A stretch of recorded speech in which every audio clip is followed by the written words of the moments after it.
Stéphane Desrouges qui vous parle et aujourd'hui on se retrouve donc pour une toute nouvelle vidéo. Alors je sais, ça fait très longtemps que je n'avais plus fait de vidéo et donc voilà, je suis de retour avec une vidéo analyse. Eh oui, malheureusement, vu l'état de la situation actuelle avec le coronavirus qu'on traverse déjà presque depuis plus de 3 mois, il y a plus de matchs de foot, plus de déplacements, alors du coup, c'est l'occasion pour moi de faire cette vidéo analyse. Je précise aussi que cette vidéo analyse sera la dernière de la saison, étant donné que tout est fini quasiment. Et surtout en Belgique, c'est officiel, le championnat est terminé pour cette saison et on va donc aborder dans cette vidéo les verdicts, les trophées, les tickets européens et surtout qu'est-ce qu'il en sera de la saison suivante. Parce que notre championnat a été un peu bouleversé. Mais bon, on va voir tout cela point par point dans cette vidéo, alors restez branchés. On commence donc cette vidéo avec la décision qui était attendue de l'Union belge, à savoir le maintien ou non du championnat belge. Elle est tombée d'ici la mi-mai et c'était officiel, comme on s'y attendait, le championnat de foot est donc arrêté après plus de 29 journées et les verdicts sont donc tombés. Le club de Bruges est donc champion de Belgique pour la 16e fois de son histoire, un troisième trophée en 5 ans même, soit même un deuxième de suite. Grosse performance donc pour les Blauw-en-Zwart qui peuvent de nouveau fêter une magnifique saison où ils n'auront concédé qu'une seule défaite, c'était à l'extérieur contre Anvers. Une grosse saison donc de Bruges qui est donc une nouvelle fois champion. L'autre verdict attendu, c'était la relégation. C'est officiel, c'est Waasland Beveren qui évoluera la saison prochaine en division 1B, soit la division 2 si vous préférez en Belgique. C'était attendu et on a longtemps espéré pour rappel que c'était le Cercle de Bruges qui serait relégué dernier déjà depuis la 5e journée. Les joueurs de la Venise du Nord avec le club de Bruges ont donc réussi à se maintenir à la surprise générale. L'entraîneur qui entraînait le Cercle de Bruges avait déjà été un sauveur il y a quelques saisons avec le club de Moucron. Il a donc récidivé cette saison avec le Cercle de Bruges et donc les Verts seront là la saison prochaine en division 1A.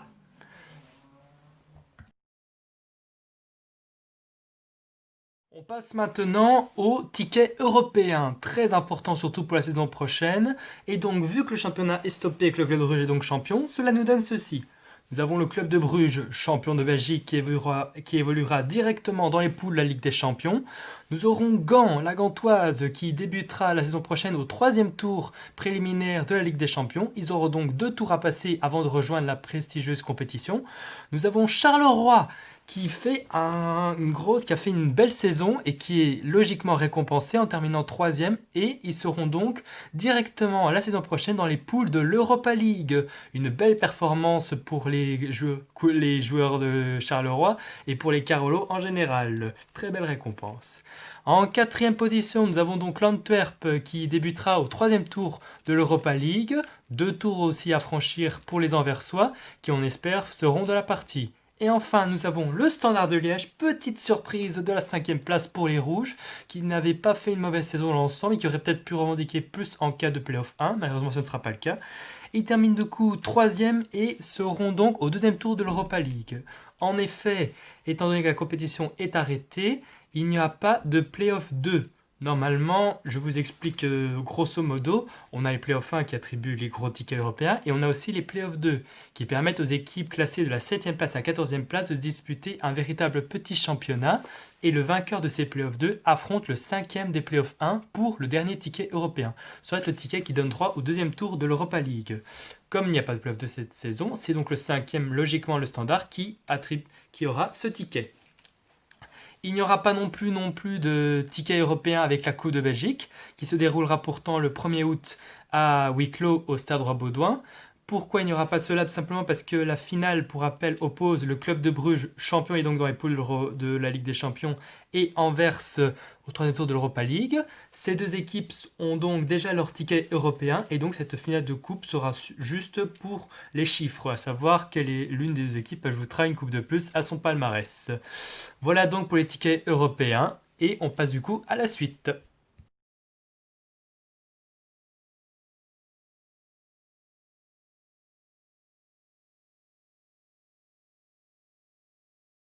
Alors la suite de cette vidéo, elle concerne un troisième point important pour la suite de la compétition, à savoir qui en Division 2 allait monter.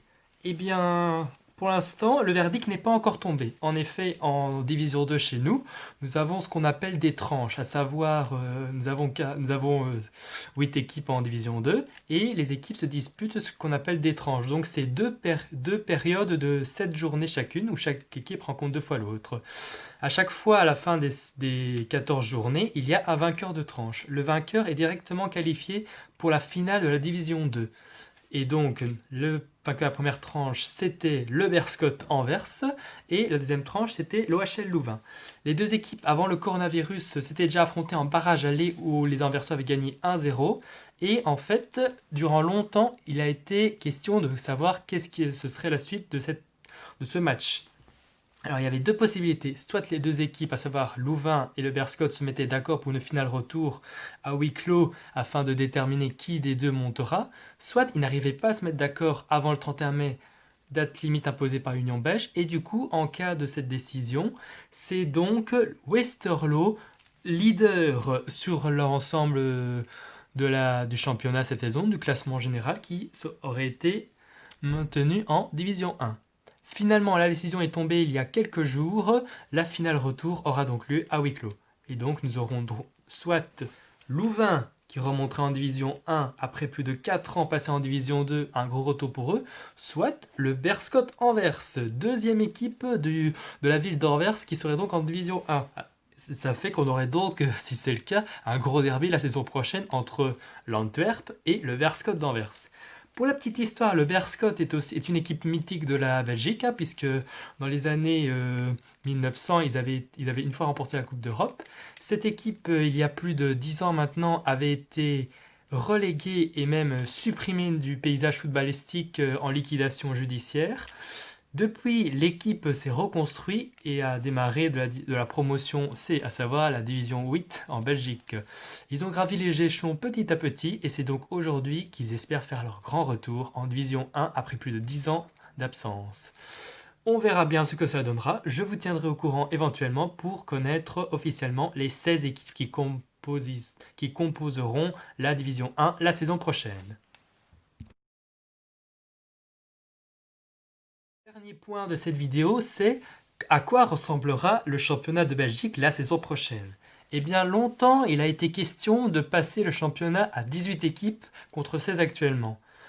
Parce que, je vous parlais de la vision 2 là tout de suite, on parle aussi d'une troisième possibilité qui était très mince, à savoir que si OHL et Louvain ne se mettaient OHL et le Berscott ne se mettaient pas d'accord pour le match retour, il y aurait donc les deux qui monteraient en division 1A. On aurait donc eu une division à 18 équipes. Ça aurait été un peu spectaculaire, mais là ça ne sera pas le cas, étant donné que le match retour a été programmé. Néanmoins, il y a plusieurs changements qui ont été prononcés par l'Union belge pour la saison prochaine. Forcément, avec la crise, la saison suivante va reprendre un peu plus tard que prévu et du coup, il y aura moins de temps pour les matchs. On rappelle aussi que les Jeux Olympiques ont été reportés à 2021, ainsi que la Coupe d'Europe dont est concernée la Belgique à 2021. Ça fait donc des grosses compétitions qui doivent venir. Et on rappelle aussi qu'il y a la Ligue des Champions et l'Europa League en même temps.